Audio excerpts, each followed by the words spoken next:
Bingo Blitz rules. If your bingo has ads in it, That's not a bingo. if it doesn't have the coolest tournaments, mini games, and the most breathtaking design, Nope, not a bingo. if your bingo moment makes you feel so excited that you just want to burst in joy and scream out loud, bingo! Sorry, so you're playing... Bingo Blitz? Now that's a bingo. Go for a world of excitement with Bingo Blitz, the #1 free bingo game. Download Bingo Blitz and play for free. Now that's a bingo. Want to shop Walmart Black Friday deals first? Walmart Plus members get early access to our hottest deals. Join now and get 50% off a 1-year annual membership. Shop Black Friday deals first with Walmart Plus. See terms at walmartplus.com.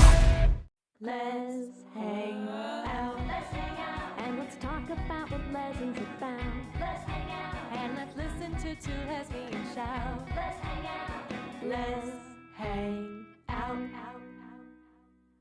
Hey everyone, welcome back to Lez Hang Out, the podcast where we're the kids in America. Whoa, we're the kids in America.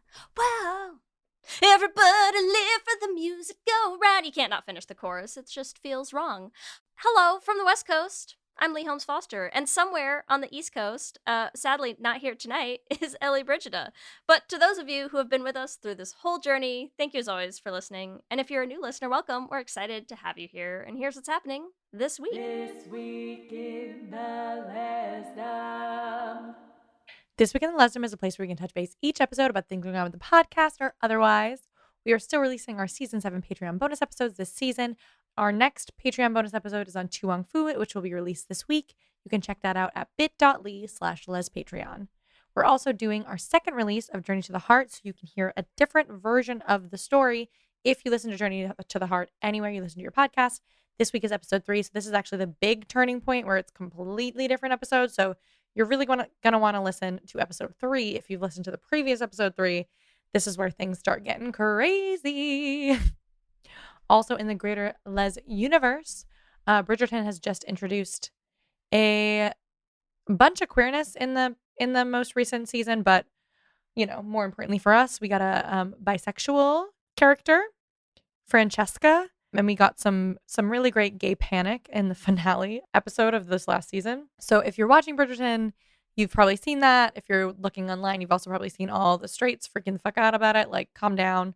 But honestly, good for them. So in the books, particular character was a man, and there's like a whole love story between her and the man. They switched it to sister instead of brother, and so we're gonna see where that leads us, but excited about that. Also, Dom and Britton, I don't really watch Netflix Perfect Match, but they said that they cut all their queer storylines, which is messed up. So Dom and Britton are both bisexual. They're on Netflix Perfect Match, and they made out a bunch. They had a whole little like love situation. I don't know. on Perfect Match, I don't know if you can consider it love, but less situation going on, and they were pissed off because it got cut, because of course it did. Star Wars fans are upset because Acolyte, the new Star Wars, they're saying it's featuring lesbian space witches, which, to be fair, I would love to watch. So if you're watching the new Star Wars, let us know what you think. I feel like maybe I have to get into it now. That's what's happening this week. Back to you, Ellie and Leigh. Thanks, Ellie and Leigh. We are so excited to bring you episode 22 of Season 7, Child's Play. And we are joined by a very special guest today. We have Lindz Amer, who makes queer stuff for kids, parents, educators, and allies. They are the creator of the award-winning LGBTQ family web series Queer Kid Stuff. They're also the author of nonfiction parenting book Rainbow Parenting, Your Guide to Raising Queer Kid and Their Allies, and the picture book Hooray for She, He, Z, and They. What are your pronouns today? Lindz, thanks for being here. Thanks for having me. Hello, hello. Hello. I want everyone to know that I actually cut out so much more of like a really extensive bio. You do so many things. How do you do all of these things? Well, I have ADHD. So I can't just do one thing. That's just like not possible for my brain. So that's it. I also Sure. I like to express myself in a lot of different ways. I think like the one through line is like the queer stuff for kids, but it just kind of like happens in like different modes. And that keeps me real busy. I love that so much, A, because accurate, and B, because Ellie and I literally have had to sit down so many times, like, as we're kind of wrapping up this season, to be like, okay, so we're slowly dissolving into, like, puddles of humans. How do we do less? And then both of us keep being like, but I think we're fine. Yeah. I think everything we're doing is okay. And then we're like, well, I talked to my therapist, and turns out it might not Mm, be. yeah. So I TikTok and the feel that. pandemic really did a number on my brain. I feel exceptionally validated right now. That's all I'm saying. So Oh you yeah. do a lot of the things. Mhm. What are like your main what's the main stuff you've got going on right now? Yeah, so queer kid stuff is like the big Yeah. thing. I'm trying to reboot it right now, so that's kind of like the thing that's happening. I've got like a big Kickstarter campaign. We're swinging for the fences trying to raise $75,000, which is like the most I've ever tried to raise in my entire life, and it's excruciatingly Yes. anxiety inducing. I know that it's possible. I know that it is. I just like need to make sure everybody knows about it. That's the thing. Cause like I know the queer kid stuff has had like a really incredible impact, and like even I like can't fully feel that because it just like Yeah. people just like sit on that experience of on their own. But I do get like little snippets of it, and I'm like, oh, I know the people are out there who love this thing, and I just gotta like reach it. So yeah, queer kid stuff and the reboot is the big thing. I'm doing a lot of like prides kind of in New England right now. And I mean, I do a lot of like school and library performances and visits. That's kind of like the thing that I've been doing while queer kid stuff hasn't been like as active in Mhm. the interweb spaces. And just like yeah, figuring out the next writing project and yeah, really trying to make queer kid stuff happen again is like the big thing. I think the world right now kind of needs it. So I'm just trying to figure out, okay, Yeah, how do I make it resourced? it really does, and let's dig in a little bit. So Yeah. first, Queer Kid Stuff, it's been around for like a handful of years, yeah. I More than started that, it in like almost 2016. 2016. Yeah, Wow, isn't that okay. wild? I started in Yeah. 2016 and actively ran it through 2019. Yeah. And how tell give us the backstory. How does Queer Kid Stuff come to exist? Where does our journey begin? Yeah, for sure. I really started getting into theater for young audiences when I was in college and undergrad. It's just like kind of something that I fell into in the program that I was in, and I was a theater major, and I was like taking gender studies class at the same time and figuring out that like as like a minor, but also like ooh identity me, huh? What? And I started like looking at those two spaces at the same time and was like, okay, like these are two interests of mine. Like these are things that I'm becoming passionate about. That's cool. Can I like squish them together somehow and like do the two things that I like at the same time? And I kind of went back into like my craft and like the theater space, and I was looking around for like queer representation for young people and like storytelling for young people, and I really like didn't find anything, and like unfortunately there still really isn't a lot even like almost a decade later. And so I was in that space. I was looking around. I found like one play. I put it up at my school. We tried to tour it. It got canceled.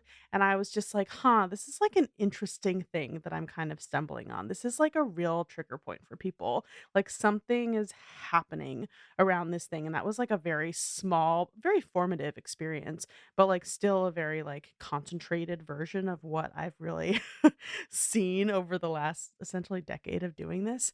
And I went off to grad school for a year. I lived abroad. And while I was there, I was getting kind of homesick. And so I ended up watching a lot of like American queer YouTubers. And I started like poking around in that space. And I was like, okay, this is interesting. You can kind of like make something and put it up, and nobody really cares. Like people will Yeah. watch it and people can access it, and it's free and publicly accessible. Back in the And days when you just needed a camera and a dream, you know? truly, right? Yeah. And I was like, I was in my like early 20s. I was like, "Oh, what is I know I want to do this like kind of weird thing, but like that job doesn't really exist anywhere. And like what is this? What is happening?" And so I just like I remember I was like on a shift at like the restaurant that I worked at in London, and I like was talking about like YouTube and educational stuff and like with the stuff that I was trying to do, and I was like, "Oh, hey, it would be like maybe interesting to do like an LGBT like educational show for kids on YouTube." And I just remember like that idea just like I couldn't shake it out of my head. And I remember just like googling verbatim the question, what does gay mean, just like to see what would come up. And just because I was just like, okay, if a kid heard that word for the first time, like what would they do? Like in this modern era, they would go to Google, they Yeah. would search it. And the things that came up were a dictionary definition that included the derogatory use of the term, and maybe like a Great. guide Great. for parents or a guide for educators or something, but there wasn't really anything that could answer that question in a way that was like super accessible and like joy forward for young people. And so I just kind of like, I was like, okay, this is interesting. This is like filling a gap. And I think a lot of the work that I end up doing is like, okay, how can I fill this gap that I see? And I came back to the States. So, I mean, I shot like a really, really terrible prototype version of the show that will never ever see the light of day. It was really bad. But I like, and I knew that footage was bad, and I was like, okay, we're gonna trash this, but like I still have this idea, and I need to put it into the world. And I just like came back to the States. I was like, quarter life crisis, trying to figure out what I was doing, job, what, living with my dad. And I grabbed like a couple of friends and was like, hey, can anybody like work a camera? Like I have this idea. And we went into my mom's like music class studio for free, like an afternoon when there wasn't a class, and like didn't have a script, just like fully winged it. The sound was terrible. And we just like made the pilot episode, and it took a while to edit, and we put it up maybe like a couple of months later, and it didn't like get any traction at first, but then like I put it on like my because we were using Facebook at the time, right? Like that was the primary Yeah. social media. And And back in the days. I know, right? Back in the days, and like Back when it 20s. wasn't just angry boomers, you know? I know, right? Back in like the early days of 2016. This is like this is like Trump like primary era.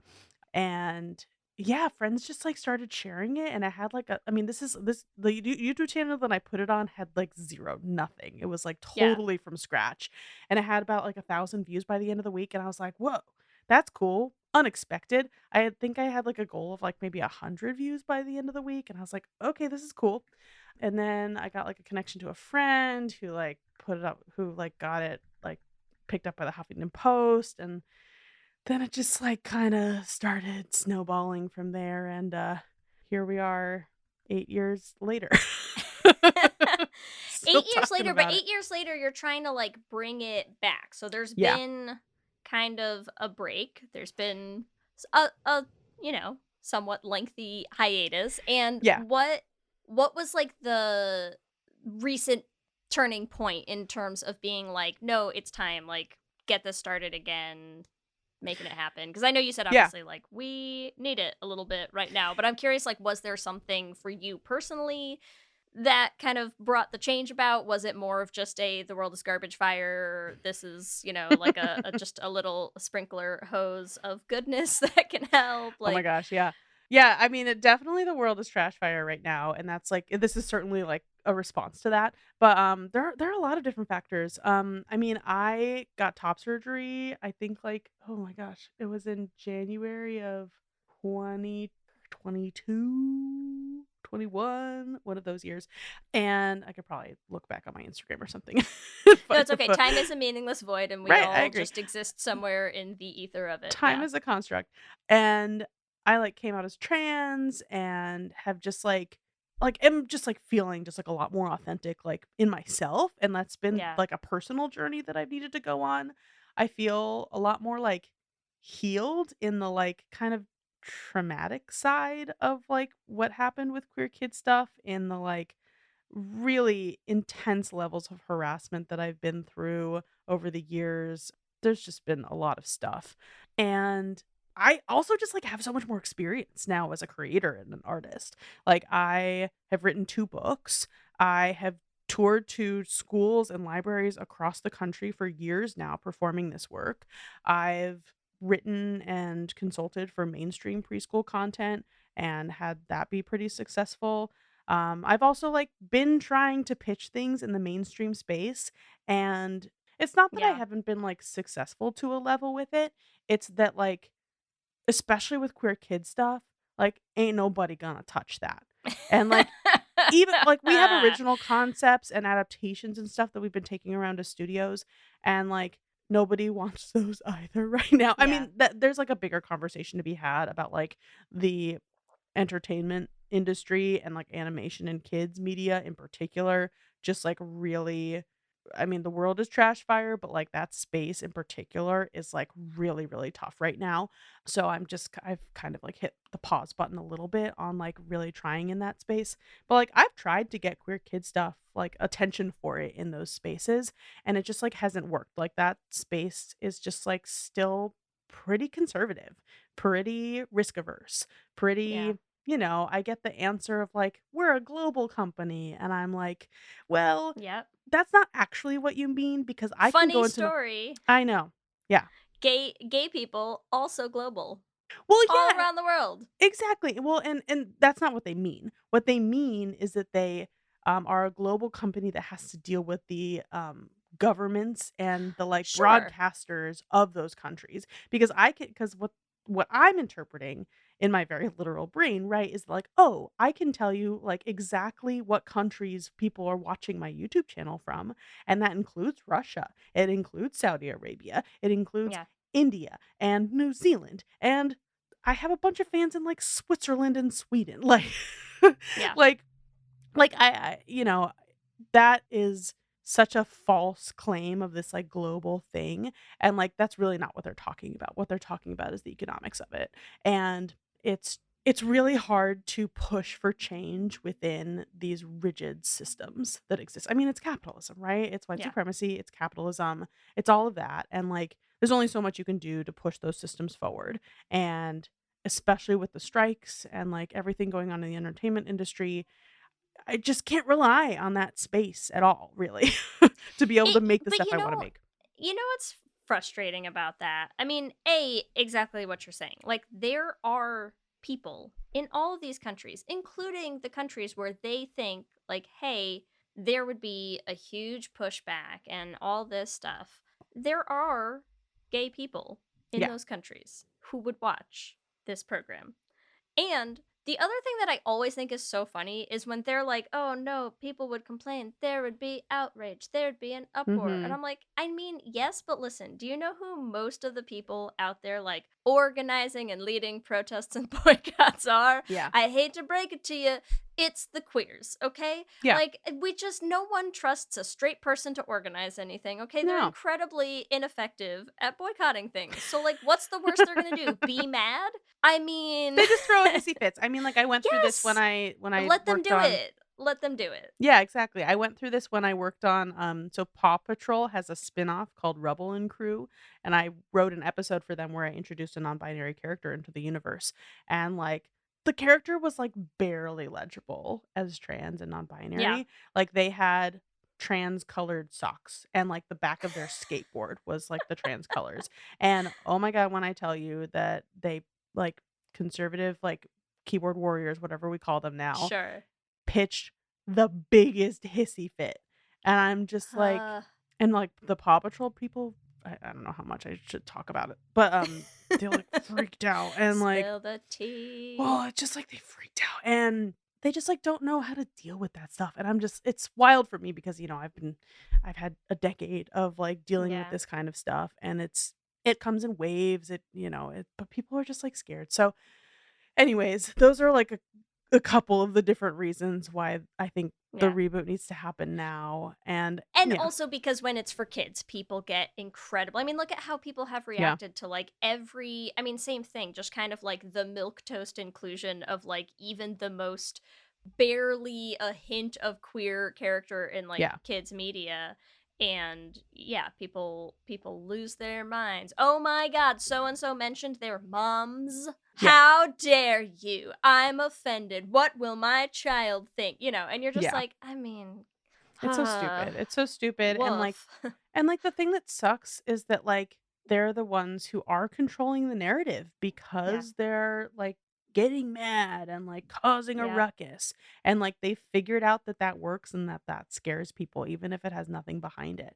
And so I think like the big reason I was like, okay, I gotta like one, like queer kid stuff needs to exist as an independent production. I think just like from my experience in the mainstream world, I just don't think it's going to be a long time before people are ready for it.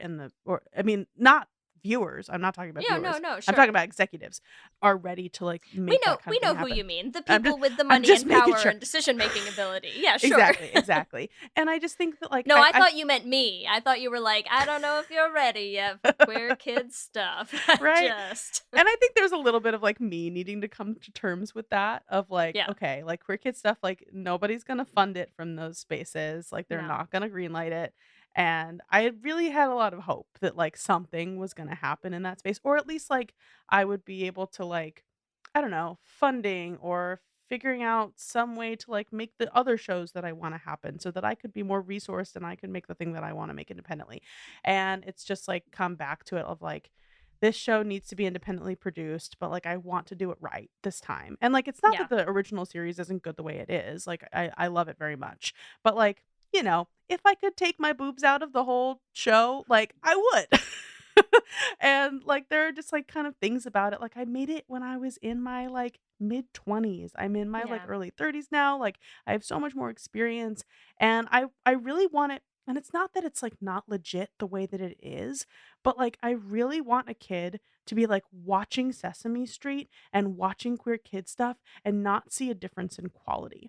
And I think that that gives a level of respect to the Mhm. topics and like legitimacy. And I like we can do like new music. Like I can put in like an animated segment where like there was this like awesome fan art that I got from a gig that I did in Chicago. Oh my gosh, it was incredible. They bust in 7 GSAs from local elementary schools, and it was just like this huge room. It must have been like 80 or something, like queer kids and all of their like queer like advisor teachers. And I did my like little like music and story time kind of thing. And I like signed their papers and they asked me questions. It was so sweet. And a couple of kids came up and like gave me fan art afterward. And this one kid, he gave me this photo of this drawing he did of like a really buff version of Teddy, and it's incredible. And I was just like, okay, this needs to be a superhero character. Like I love it. How Snoopy has like the Red Baron when he like goes to sleep and is dreaming. Yes. I'm like, okay, Teddy yes. needs to be this like really buff like superhero when he goes to sleep. Teddy turns into a bear. We love Exactly, it. exactly. And I just think like I also just think that there are things that are like maybe like a little bit outdated on the original show, and I just Sure. like I just want to like update things and like actually like meet the current moment. Yeah. And like yeah, there's just like things I want to update about it. There are two things. One, I totally get it. I totally understand, especially the context of being like, I've grown, like my ability to create things has like changed and grown and Mhm. expanded and all that stuff. Totally get it. To also say though that like we cuz I have two young kids, right? Mhm. Right now we have like a 4-year-old and a 6-year-old, and we had played for them some stuff because it's like my wife realized that she was like, oh my god, like I grew up watching Mr. Rogers. Like I never Mhm. watched Mr. Rogers as a kid, and she was like, oh my god, I loved Mr. Rogers. And so she like Mhm. wanted to play some Mr. Rogers for the Mhm. kids. And I will say, like, when you go back and watch Mr. Rogers' Neighborhood, like the production value is not wildly high. No, Right? I mean that was It's made in like what? He had a like really long run for 80s. that show. Yeah. I Yeah. mean, a really long road. But the other thing that I will say is like watching my kids watch that show, Mhm.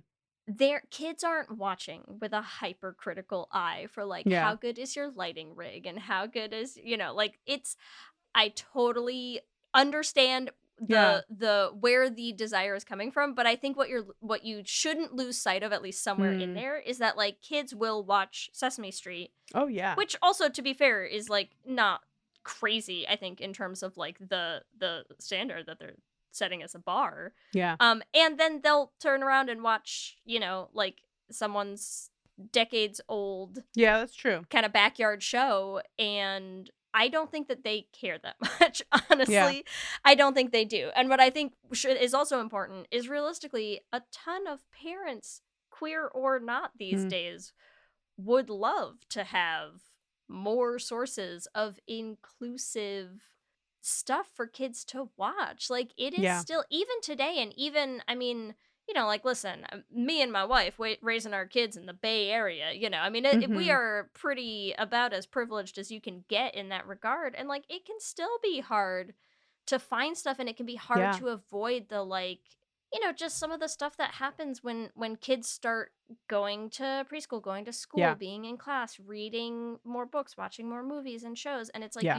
you start to hear the, like, mommy and daddy. Yeah, for Everything sure. becomes mommy and daddy. And when they're playing, Yeah. like, you hear a lot more of it start to like filter in Mhm. than it did. And like, the just like simple stuff where it was like, we started, as soon as the girls were like talking just about that, you would start noticing pretty distinctly like they're putting people into like gender buckets, right? Of Yeah. like assuming or correcting, like if someone had a like the like set a pronoun, and then they're like, no, it's a girl, and you're like, well, actually, that's just a person on the street. We don't know them. We don't know if that's a girl. Yeah. Like just basic stuff that it's Yeah. like, I think there is a decent market, and I think that market was interested in the show as it has always existed, and will Yeah. be interested in however it's going to come back, because there's just so much value. There's so much value in that, Yeah, I think so too. And I think like no, your point's really important. And I think like you're right about like kids don't care about the quality so much and all that stuff. But I just think that like That's I not to I tell you like don't stretch for quality, and that's not to no, no, say like no. you're gonna be a dinky YouTube series No, no, forever. I'm just no. saying like don't make that the goal, because I don't think that's what matters really the Yeah, no, most. that's fair. It's always helpful to hear like another perspective on it because I'm just like so in it all the time. Yeah. But I just like I think like I had hoped in the years that I took off that like something else would come up. That like the mainstream stuff would get better, that like I could get into that space and like help make it better, that like other people would pop up and start doing more of this work. And like some people have, but like it's still a very, very small space. And Yeah. I have a lot of like wonderful colleagues, especially in the book world and in like the children's music world. Like I have my feet in like a lot of different kind of industries in order to like do what I do in kind of like a holistic way. Again, I was talking about all these just like kind of different mediums that I get my hands into. But like there really aren't a lot of people doing this like direct centered No. work. And for me, it's like it truly is this like, okay, this is stuff for like queer kids, but it's also for allies. And it's about like affirming kids and helping with this idea of like identity development. And the reason Mhm. I'm focusing and centering queerness is because it's not centered literally anywhere else. And so it's not like, I don't know, people call me like brainwashing or whatever, but like it's about like rebalancing the scales, Yeah. right? And like helping kids like make these topics more legible. And I want to embody that in like the way that I am personally, right? In my body and in my authenticity, like now, who I am now, and how I've learned so much about how to teach this stuff, about how to like get kids interested in like in these topics and like why it's important. Because I've seen it firsthand. I've done the market research, right? And I just like there's just so much that I want to do that would be just like so cool. And I want to like pay a crew union rates Mhm. and I want to like yeah, get that animation in. Like there's like more like bells and whistles and stuff that I want to do. I want to create new music with like full on music videos. Like I want this to be like a really abundantly resourced thing that gives value that the community also feels like it's a part of too. Yeah. Like I'm taking inspiration from fan art that I got at like an event that I did. I am so excited to just like dive back into it in a way that like feels good with like everything that I've learned. And it's not that the original show is not good in itself. It is, but it just You want more. You yeah, I want it to want be more. more. I I just get want it. it to be more. I just want it to be I more. get it. Let's take a quick break. We'll be right back. We'll talk more about this. This episode is sponsored by BetterHelp. And as we head into Thanksgiving time, I want to start by thanking my wife, Kelsey, who has not only listened to just about every episode of this podcast for 8 seasons now, but who also is the only reason I'm able to make time to record it every week. She takes the kids, gets them dinner, and gets them ready for bed, just so that Ellie and I can come on and yell about gay things into each other's faces for an hour. So here's a reminder to send some thanks to the people you're grateful for in your life, including yourself.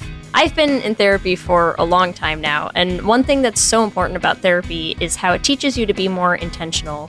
And being intentional about gratitude and how to show that to the people you appreciate is just one of the many benefits that I've gotten from therapy over the years. If you've been thinking of starting therapy, consider giving BetterHelp a try. I know how hard it can be to find time for regular therapy, and BetterHelp is designed to be flexible and convenient for your schedule. You can fill out a brief questionnaire to get matched with a licensed therapist, and you can switch therapists at any time for no additional charge. If you want to start being more intentional about gratitude in your life, visit betterhelp.com/Lez Hang Out today to get 10% off your first month. That's BetterHelp, HELP.com/Lez Hang Out. Let's hang out. You chose to hit play on this podcast today. Smart choice. Progressive loves to help people make smart choices. That's why they offer a tool called Auto Quote Explorer that allows you to compare your Progressive car insurance quote with rates from other companies. So you save time on the research and can enjoy savings when you choose the best rate for you. Give it a try after this episode at progressive.com. Progressive Casualty Insurance Company and Affiliates. Not available in all states or situations. Prices vary based on how you buy.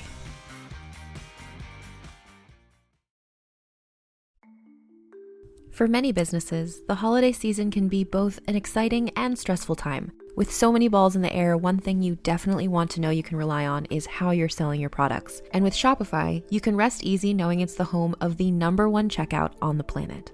Nobody does selling better than Shopify. And when it comes to successful brands like Aloe, Allbirds, or Skims, an often overlooked secret is all the things that go on behind the scenes that make selling and, for shoppers, buying simple.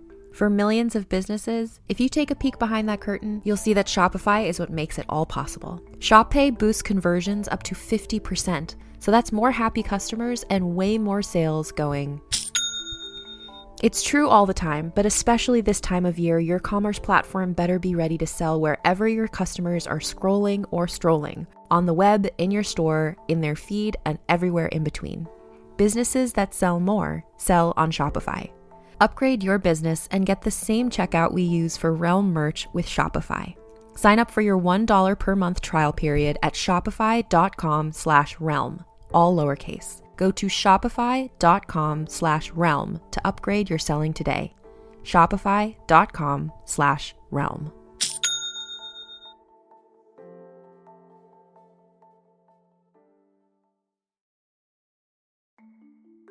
For many businesses, the holiday season can be both an exciting and stressful time. With so many balls in the air, one thing you definitely want to know you can rely on is how you're selling your products. And with Shopify, you can rest easy knowing it's the home of the #1 checkout on the planet.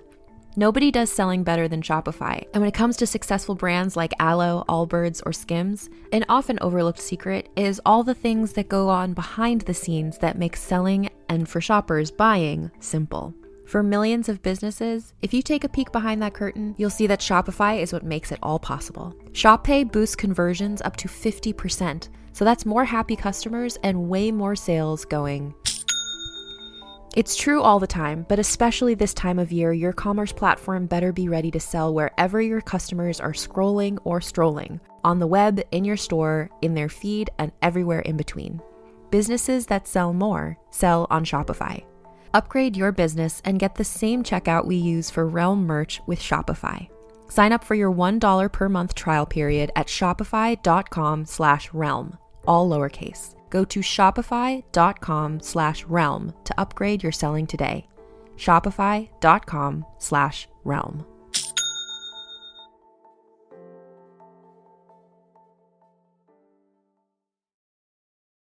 Okay, I wanna dive us back in because do it. I love what you're saying. I get what you're saying. There are also so many things that are like this. There are so many ideas ping ponging in my head right now. And one of them is just you said something about for queer people and for allies, right? Mm-hmm. And that is one thing that I think is different right now than I think it Mm-hmm. has been even historically, right? Like it's I mean, again, like me raising kids in the Bay Area, like very very inclusive place. Mm-hmm. But I think that you do see a lot more of like just even from straight parents, straight families, like an interest in their kids learning about this differently than we did, right? Like, growing up 3 decades ago, like just a difference in terms of like the interest in seeing kids learn about stuff and like just the awareness of things that like I feel like when I was growing up, like my parents were in musical theater, right? Like it was not like the Mm-hmm. concept of homosexuality didn't exist, wasn't approved of or whatever, but but I think that there is a difference now in terms of like the general straight parents Mm-hmm. awareness of so many different things, like Yeah. different parts about gender and identity, different Mm-hmm. parts of like what is included in the queer community, like different, just in the same way that like our generation's approach to parenting when it comes to like mental health issues vastly Yeah. different than like we Yeah. got growing up, but like I think there is a market out there, not just in the queer community. Oh, for sure. I think there's just so much more willingness for people to value their kids understanding some of these things or just knowing about them and learning about them. Like it's so funny when you're like, "Oh, like brainwashing kids." And I was like, "Yeah, like their schools do with math, you know?" Yeah, right. Like, yeah, how dare we brainwash them into Mm-hmm. understanding numbers? It's like, "No, you're just teaching. You're Teaching. just You're just teaching. educating on like pretty simple topics. Like Yeah. it's not wild, far reaching stuff, on like the Mm-hmm. conversations that I have with my children about like, hey, that person we see, like, yeah, maybe it is a girl they're wearing a dress that could be a little girl. Yeah. Could also just be a kid, could be a boy who likes dresses. Like, Mm-hmm. who knows? There's no way to know. And like, yes, it's okay if you want to like pick pronouns because you just want to say, "Oh my god, I love her dress." Mm-hmm. Sure, fine. That's a great guess. And if they told us that was wrong, we would just say, "Great. Thanks for telling me that those aren't the pronouns that you want to use. Thanks for telling me you are actually a boy. How great." Yeah. They Yeah. have long hair. Some boys have long hair. Who knows? Yeah. Who knows? I don't know. We don't know them. That's Yeah. okay. But it's like, but that's not a wild like No. brainwashing indoctrination of my children to just say like, "Hey, that's a person and we don't know them." Yeah, exactly. And I think That's like it. That's it. That's the all. ally part That's of it, fine. the ally part of it has always been a part of Queer Kid stuff from the beginning. Like I honestly really didn't make it initially for the queer community. I made it Yeah. for like straight parents who wanted to introduce their kids to these topics but had no idea how. And Because yeah, realistically most kids with queer parents are probably getting some of that already. yeah, they're getting some of it It's already. it happens naturally. Yeah, but I mean, I think that there's certainly the argument for like, having role models and being Oh, validated and like, absolutely. and that's, I Yes. think, the value that the queer community gets out of it. And like, also, like, not every parent is an early childhood expert who's been like Yes. doing this for 10 years. And also sometimes we just forget our own Oh, things for that you're sure. like, "Oh, right, I have to teach you about this stuff." Sure, Hmm. fine. Yeah, No, absolutely. absolutely. Yeah. Yeah, so and it was very intentional when I like did the subtitle on my Rainbow Parenting book, just a guide for raising queer kids and their allies, because it really is like, okay, like you're teaching all of this stuff and your kid could turn out to be this one way, but like also Yeah. they could turn out to be this other way, and I just want you to have the ability to show them like that any of those ways is a good way to be. Yeah. And in order to do that, you have to combat everything society is telling them. And so you have to do it very purposefully and very meaningfully so that they can really grow up seeing possibility models for themselves that are outside of what's like quote unquote normative. And that's really, I think, for me, like a parenting philosophy for any parent. because you want your kid to grow up and be happy and live a good life being their authentic self.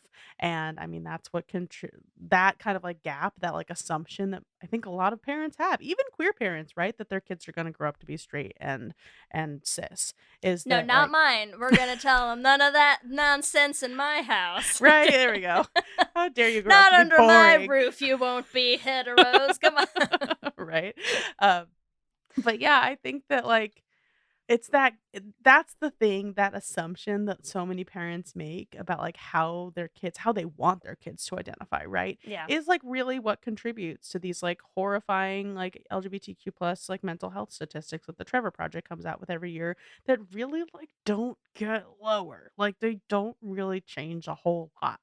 Yeah. And like the one thing, and I don't know, I'm talking to a bunch of queers, so like you all know these statistics. But I just like rattle them off all the time in like gigs that I'm doing and speaking and stuff, because I'm just like, the one thing that really makes a difference is respecting a kid's pronouns, respecting a kid's identity. It cuts their likelihood of unaliving themselves by half. That is huge. That is the one thing that can take down that statistic. And if we Yeah. can start raising a generation of young people with like all of the possibilities like in front of them, and they're validated and like supported in however they choose to be as they grow up, like, oh man, that's a cool generation of kids. And they already are. Like, that's the thing is, like, Gen Alpha is so queer. they are, and it's also just they're so, like, I mean, again, I know I have a slightly biased view of them, but it's like they're just already so cool with so many Oh yeah. things. And it's like it's so crazy to watch. Like having grown up through so many of the years, and like, and I know it's still happening. I'm not pretending that it's like it's all better now. Like homophobia doesn't exist, right? Oh Like, god, okay, yeah. sure, fine. But just the difference between like when we were growing up, where it was like, Mhm. oh my gosh, like how could kids even know about like gay people existing and all this stuff, I mean, versus there's like still that mentality. there is, I know there absolutely is, but it's like to contrast that with like my experience now having children Yeah. of my own, you know. And it was like all I can think of right now is like we had, so my kids just finished their school year, right? Mhm. They're in first week of summer break now, but they, on their last day of school, we went to a little like school gathering at a park. So it's like, you know, a bunch of the families, like all their classes are there, whatever. And one of the moms in one of our daughter's classes comes up, and she's like, okay, you two, like we gotta talk. And I was like, oh no, I'm like, what did we do? I didn't do it. And she's like, you're out here making me look bad. And we were like, okay. And she tells us the story because our daughter, our oldest daughter, turned 6 a couple weeks ago, and the week of her birthday in school that week, they had a thing on the Wednesday where they were like, hey, if you want to come in, like we're going to be baking some little like, you know, muffins, and you can like bring some fruit in for like snack time and come celebrate when we, you know, sing happy birthday and stuff. And we Mhm. were both like, oh, like, okay, Wednesday, middle of the morning, how Mhm. convenient, great. But the way they made it sound is they were like, oh, and like you're both invited, please bring fruit, and like if you can't make it, like please let us know. And so we were like, Mhm. okay, fuck, we both gotta like take some time off work, figure out how to like get into school, great. Yeah. And so we both do, you know, for like this 15-minute thing to like go and like sing a song and watch them all eat their Yeah. muffins, and then you get out of there. Okay, fine. So a couple weeks later, her daughter's birthday is over the summer, and so they did sort of like, you know, the last week of school, they kind of tried to like get all the kids with summer Mhm. birthdays to have their little celebrations. Yeah. And so her daughter's like, okay, mommy, like you gotta come. And she's like, no, I can't, parents aren't even allowed at these. And she's like, yes they are, of course they are. And she's like, Eloise didn't even just have one mom there, she had two moms there. and, and so this mom is like, so just want you to know, thanks for making me look like the worst mother ever. And my daughter is convinced, because now she's like she didn't even get one mom there, and Eloise had two moms Oh there. my And god. we're like, I'm so sorry, like you couldn't have won that from the get-go. And she's like, no, I couldn't. Like, just was never gonna win that battle. I'm Nope. not two moms to show up, you know. But I'm like, but that's the thing, is like you look at these kids who are just like, they're so casually always just being like, oh yeah, that's Eloise's mommy and that's Eloise's mama and like that's her mom's both made it and all this stuff. And I'm like, these kids don't care No, they don't care. whatsoever. It's They so don't care. It straightforward doesn't for even them. register. Yes, it doesn't register as like in any way Yeah. unusual, No, not at all. unacceptable, out of the like No, just and- anything. And Anything. adults They're just like just get like so in a tizzy about it. And Yeah. it's just like, it's really not a big thing, y'all. It's really not. It's really not. It's just not. It's so it feels so uneventful when it's happening. Oh is my the gosh, thing, yeah. you know? Is Oh like my gosh. Let me tell you this I thing. know it is, but it feels like it's nothing. I did this school gig in, I think it was like early February. And it was like we had planned it for months and I'd been talking to this administration. We had contracts signed and all this, and it was going great. And I started doing this thing where I'm like, oh, I should like talk to parents before I like go into the school and like invite them to ask me questions and all this stuff. So I zoomed into a PTA meeting, gave a little presentation. It just like totally derailed. There were like a couple of parents in there who were just like so pissed off that I was like there and gonna come into their school, and like they couldn't opt out because of like California school laws with like LGBT curriculum being like required actually. Shout out to California. And so I went there and there were like parent protests that were gonna happen and all this stuff, and like people did show up, but there was like a whole faction of like supportive parents who like got me rainbow bagels for the morning and like I love that. staged a counter protest, and like, oh my gosh, it was this whole to do. They had like the school superintendent, the district superintendent there. They had like members of the local school board. They had like the local mayor came to support, which was all really Wow. cool. But I had like, oh my God, all of these people like watching me do this like story time and like do these little workshops in the classrooms and all this stuff. And they're just like watching the same thing over and over again of me just like talking about pronouns. And I'm just like, really, this is not a big thing, you guys. And like, Yeah. that's what like the superintendent guy, he ended up like sending an email out to the district later that day that a teacher forwarded to me. And he was basically like, this was fine. Everybody stop making a big deal out of it. Yeah. And I was just like, yeah, this is like really uneventful. Everybody is making such a big deal about this. Yeah. And I'm just like, I'm basically saying like, hey, does anybody want to share their pronouns today? Oh, you use he and him? That's awesome. You use she Cool. and her? That's awesome. You use they and them? That's awesome. Okay, let's sing a little Yeah. song about gender and how we shouldn't make a big deal out of it. Right. And like, It's gay is happy, and like, it's It's really very so- appropriate for children. It's and so crazy because I'm just thinking of like the same way that like our kids' school had like a drag story hour. Yeah. Yeah. It's this just a And- person in makeup reading a book. Yes. That's all it is. No, exactly. Like our kindergartner got to go because it was like only certain classes at the school that went, and so our kindergartner got to go, and like she comes home and we're asking her, and we're like, oh my God, how was story time today? Like, did you have a great time? And she was like, oh my God, she read one book and then she forgot her other book backstage and had to go like behind the curtain to get it and came out in a different outfit, like a different dress. And I Oh my was like, goodness. amazing. Like, that's it. Some wonderful woman came, wore two different dresses, and read Yep. two different books, and That's that it. was it. That was it. And like, and I know the school got angry emails and like, outraged parents about this, and you're just like, people. Yep. Like, I hate to break it to you, but do you know they sometimes read books to them just in class also?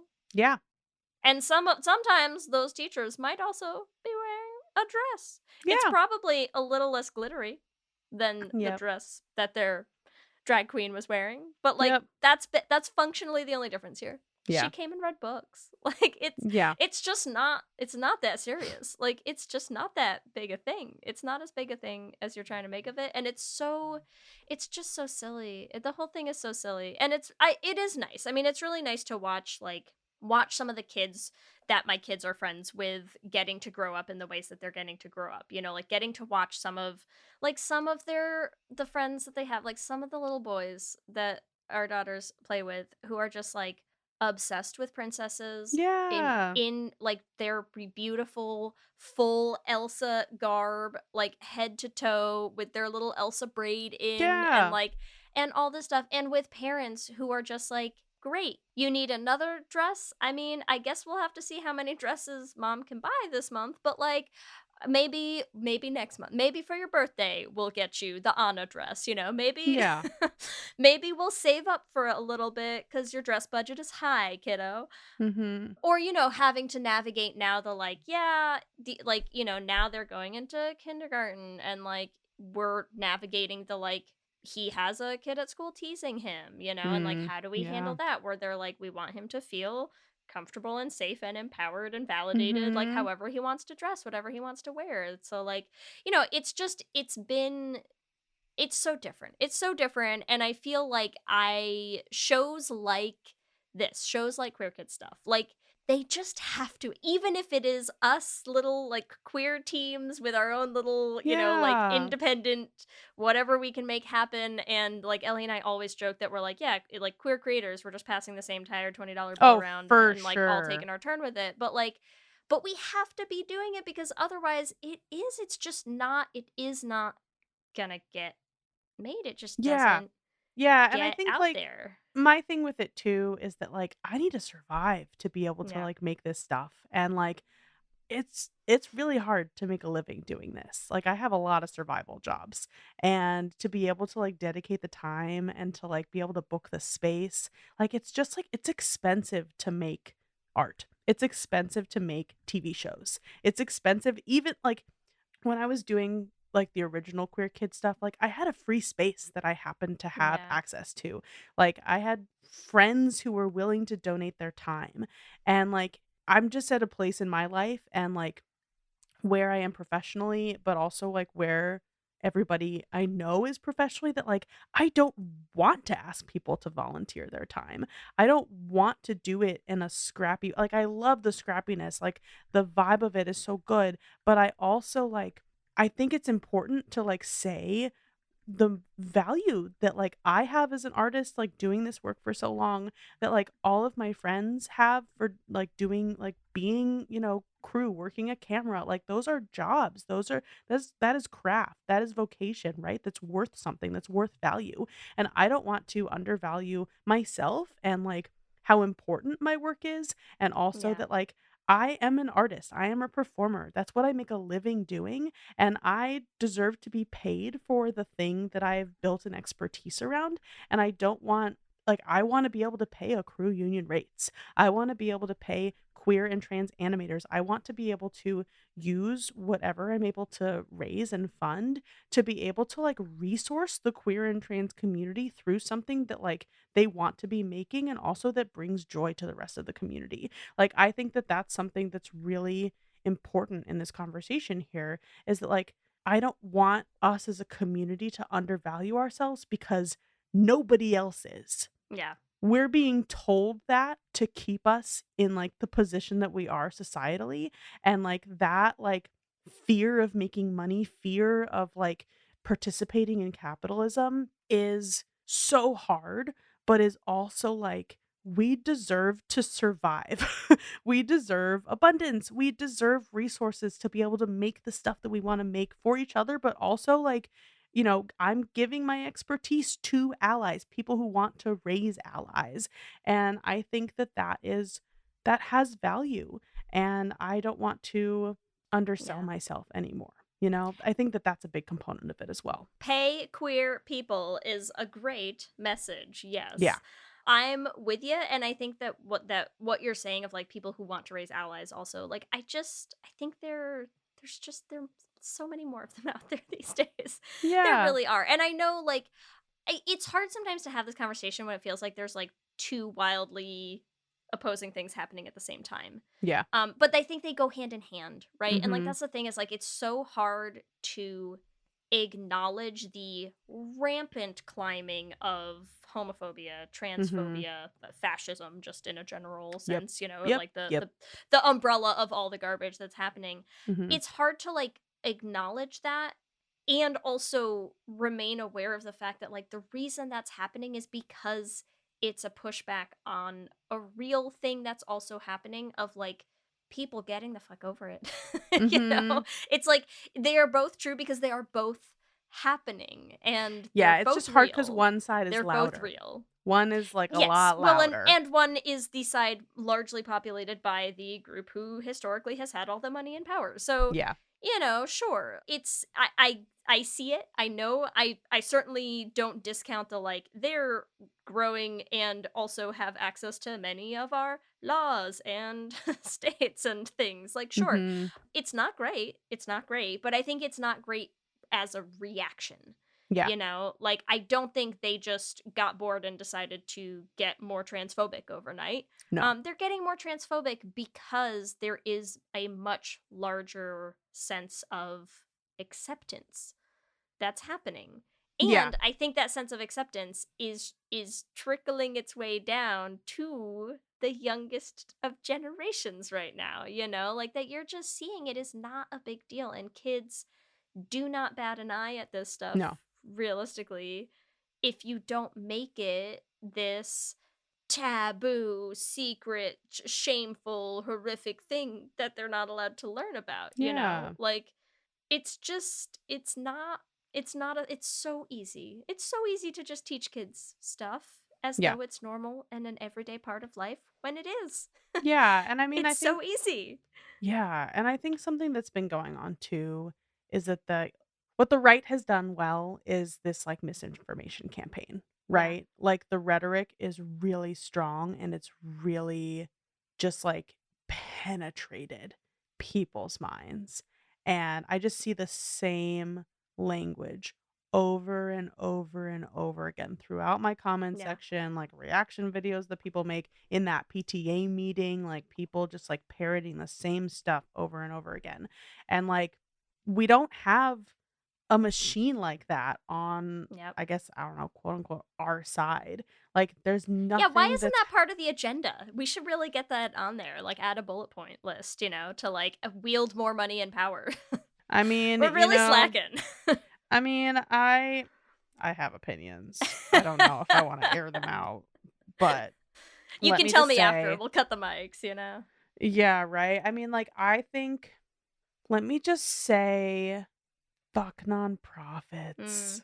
That's kind of how I feel about it. I just think that like the money and resources we do have are either going to the wrong place and the wrong people, or they're just not being used in a way that actually reflects what's going on.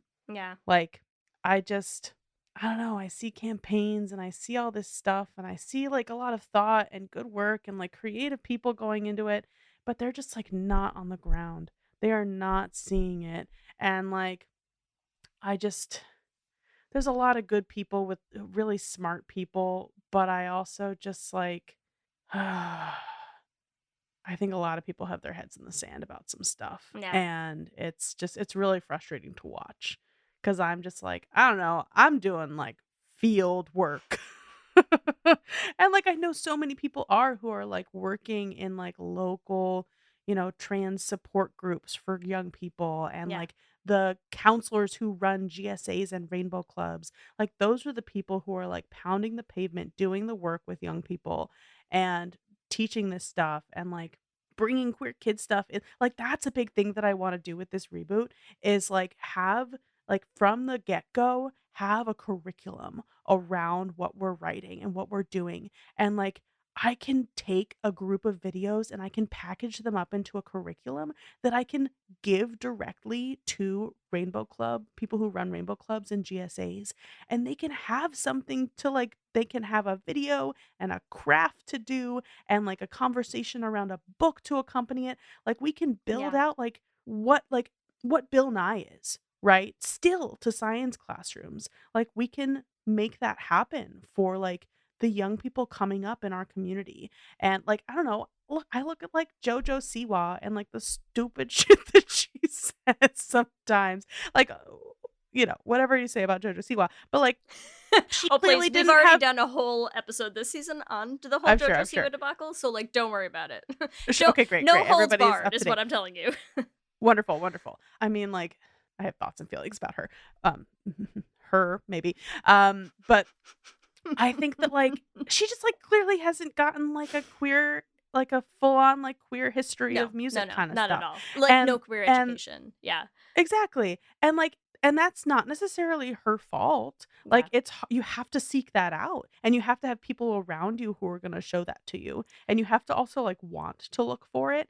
But like if there was like this is the thing, like like they call me the queer Mr. Rogers. Like I like the Bill Nye, the LeVar Burtons, like all of those people are like so like in our culture, and like you come up with them, you Yeah. grow up with those people even now, decades after they were like making doing their thing. Yeah. And I just like I want that for our community, and I want it to be made in a way that like that it won't get dated in the way that I feel like queer kid stuff is starting to Yeah. a little bit. I think what I will say about the not to like harp on how you're like shitting on nonprofits, but but just to comment that I think like one thing that's always really hard about that discussion is this Mhm. idea that I think is very common in any sort of like marginalized oppressed space, that it's like Yeah.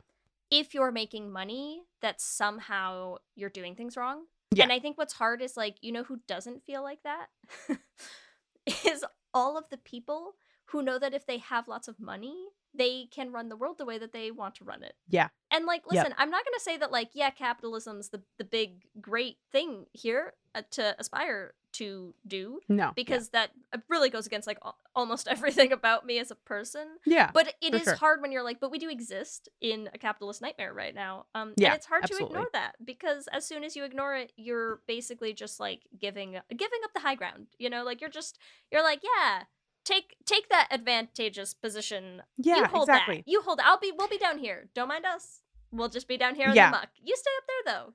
Have fun, right? Yeah, Like exactly. I think I get it. It's such a hard mentality break to like get out of that idea that it's like, no, if your aspirations are pure, then like you can't make any money doing it, and you can't want to. And I'm like, I get it. And I don't think that most things go in the right direction when they start making a lot of money. yeah, But yeah. at the same time, complicated. without any money, look where we've gotten. It's hard. It's real hard. It's hard to Yeah. get anything out there, and it's hard to get a foot in the door when you're sort of constantly fighting these battles of like, hey, no one wants to produce this show, then I guess we're just gonna have to do it ourselves, right? Like, I will just do it myself, I say as though I'm you. Mhm. But like it's not like the power stance position that we like to always pretend that it is to be in. So No. And I think like I actually think that the nonprofit conversation is a little bit different than what you're talking about, because I think that like I think the nonprofit stuff is a little bit more about like giving tax breaks to billionaires. Sure. And Sure. like it's a little bit more of like perpetuating like the worst parts of capitalism, and like is a big reason like why a lot of these queer-led nonprofits haven't divested from Israel, because like Mhm. that's where they get money from. Yep. And like Boeing and like all of these horrible companies that they have to kowtow to, so they can't actually like Why is do Boeing not things toward a great? radical Are they? um They're not a fine, and then upstanding corporate right, entity. I know, right? Anyways, And then what you're talking about, I don't think is murder actually me. something I right. What you're talking about is actually really interesting. And I feel like it's something that I've worked on over the last couple of years too, of like, oh, like I deserve to like like make my work in a place that's like abundant and resourced. And I have controversial feelings about this person, but I'm going to talk about her anyways. Rachel Rogers is she created her business is called it's something like everybody can be a millionaire or something like that. Okay. And so she's a black woman, and she kind of came up in a lot of like a black woman like entrepreneur, and she came up in like a lot of cis straight white guy kind of business spaces. And she was like, I'm this like black woman in these spaces, and she basically like took a lot of like insider like business coaching and all this stuff that like men learn, like MBAs and all this stuff, everything that they learn, and she took it and she was like, I'm going to help a bunch of like awesome mostly cis straight black women like build their businesses, and like it's okay for you to like want to make $1 million. Yeah. And so she has like a private jet. Like there are like things about her that I'm like, okay, I'm like not fully on board with you always. But like I thought that that concept was so interesting and so important of like, okay, like I don't necessarily want my business to be successful so that like I can personally be a millionaire. Sure. I want my business to be successful and to like reach revenue goals because I want to be able to pay Mhm. like my friends Yes, who are myself and queer other and queer trans people for doing cool to queer like stuff. Yeah. exactly, to create, like, an ecosystem for our community, and, like, not just the $20 that gets passed around, Yep. the couple thousand to $1,000,000 that get passed around that aren't caught up in these nonprofits that don't pay us a real salary and tell us, "Oh, it's okay that you're not being paid well enough for your overtime work that you're doing right now because you're doing it for a good cause." Yes. And it's like, "No, Think of the that lives is." you're changing for free. Yeah, Yeah. exactly. Yeah. We could talk about this so much more, and I would Yes. love to. But I do want to I'll end us on like a positive note of Mhm. we are super hopeful for Queer Kid stuff, for your Yeah. fundraising. Before we get into the Q&A, I'll have you plug some stuff later, but just before we do the Q&A real quick, let people Mhm. know where they can find the fundraiser, where they can help get Queer Kid stuff back rolling. Yeah, so the Kickstarter it's on kickstarter.com. Search for queer kid stuff. It should pop up right away. It's also in all the links in my bios on social media. You can find me at MixLindz, MXLINDZ on TikTok and Instagram, and then at Queer Kid Stuff just on Instagram now because my TikTok for Queer Kid Stuff just got banned. So we're not on there anymore. And the fundraiser's running until what date? June 28th Okay, perfect. So at from 5 p.m. Eastern. From when you are all listening to this episode, you have through this week, basically. If you want to go and check that out at all of the places Lindz just mentioned, you can do that until the 28th, which will be the week this episode comes out. So we're Yeah, gonna woo. get Go, that go. rolling. Are you Yeah. ready, Lindz, for our Q&A questions? Sure, let's go. Q and gay. Starting with question 1. What's your favorite kids' media out of A, Miss Rachel, B, Sesame Street, C, Queer Kid Stuff, or D, Cocomelon? Definitely queer kid stuff. It's a trick answer because nobody would ever pick Cocomelon. Yeah, no, thank you. That's not true. Kids would. Parents, not a single one that I know. Yes. Ugh, and if you ever want to offline about it, I got some tea on Oh, this, Rachel. God. Great. Yes. Question 2. Have you ever gone to a drag story hour? Yes or no? Yeah, 100%. Absolutely. 100%. And if we haven't, we all should, okay? Find one Mhm. near you. And if there isn't one, start one near you. Get into drag is what we're saying. Question 3. What do you most wish kids learned about the queer community? A, gender identity stuff. B, queer icons. C, inclusion. Or D, history. Ooh, queer icons for sure. There's so many. There's so many good ones. There's so many queer people who've done like just like the coolest stuff. Yeah. And like it's been so buried for a long time. And I'm just ready for us to like know about our ancestors and know those stories. I think it's so important. Question 4. What is your favorite way to educate kids out of A, shows, B, books, C, music, or D, games? Music. Definitely music. It's so great. Love it. It's so easy to teach kids things. I should through say music. shows. There's no wrong answers. But There's no wrong answers in the Q&A except for Cocomelon. Cocomelon's the wrong answer. I agree. Question 5. Who do you think most needs shows like Queer Kid Stuff? A, kids. B, parents. C, allies. Or D, all of the above? All of the above. There you 100%. But if you didn't have that category, I would definitely say parents. I love this. Remember, you can answer all of our Q&A questions on our Twitter at Lez Hang Out Pod. Lindz, thank you so much for joining. This was great. Let all of our Thank you for having listeners me. know where they can find you, where they can find Queer Kid Stuff, where they can find all of the things that you have, your books, the millions of things that you do. So many things. Really the hub is queerkidstuff.com. We just redid the website. It is like beautiful, brand spanking new. You can like actually navigate it and it's not confusing. I worked like really hard with a really wonderful developer named Asher Henson, if anyone's looking for a website guy. Yeah, queerkidstuff.com. That's where all the stuff is. You can also just go on YouTube and look for the web series Queer Kid Stuff. And then again, yeah, I'm Lindz, MXLINDZ on Instagram and TikTok. And I mean, I guess other places too, but those are the two that I'm mostly on. And then at Queer Kid Stuff on Instagram as well. Amazing. I love it. Thank you again. This was a blast. Let me hear you say hip, hip, hip, hip, hip, well, yeah. We love hearing from you and building community, so we want to shout out some of our favorite things each episode. And on Instagram, we'd like to shout out SF Siren, who wrote on our Mad Max Fury Road episode. Fun fact, Charlize Theron bucked director George Miller's original concept for Furiosa, which included long blonde locks, and Charlize took the reins in her hands to shave it off and gave her authentic expression to the character.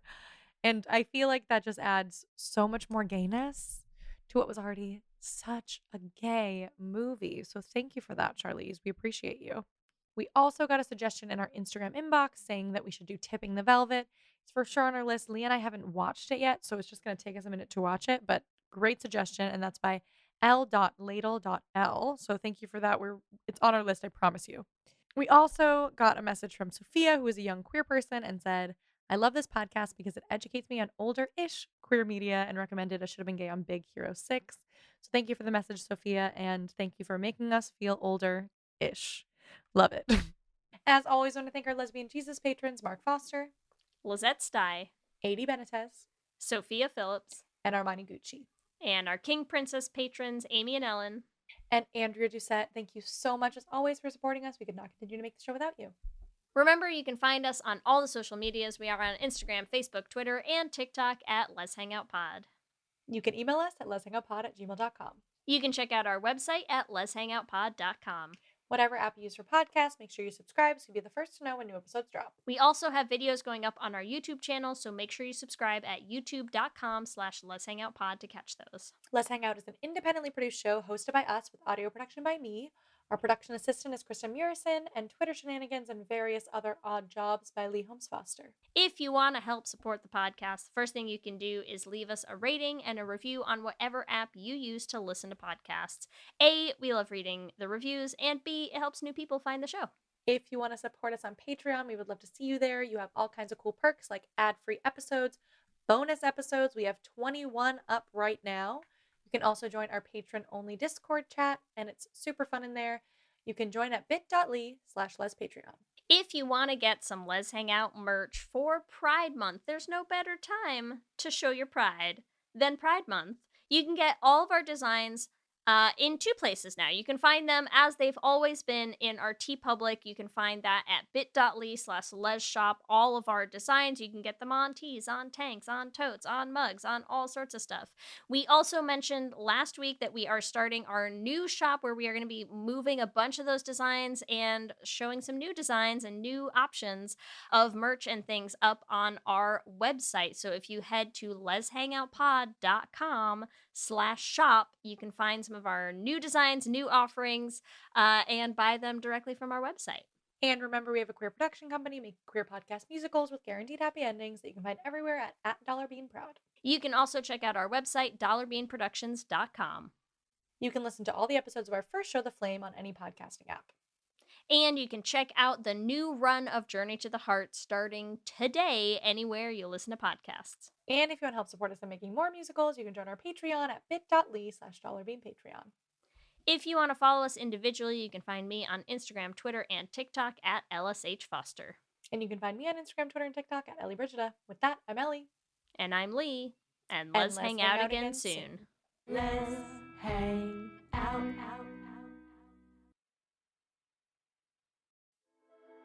Hi, I'm Laura Cathcart Robbins, and I am the host and creator of the podcast Only One in the Room. Every week, my co-host Scott Slaughter and I invite you to join us and lose yourself in someone's incredible Only One story.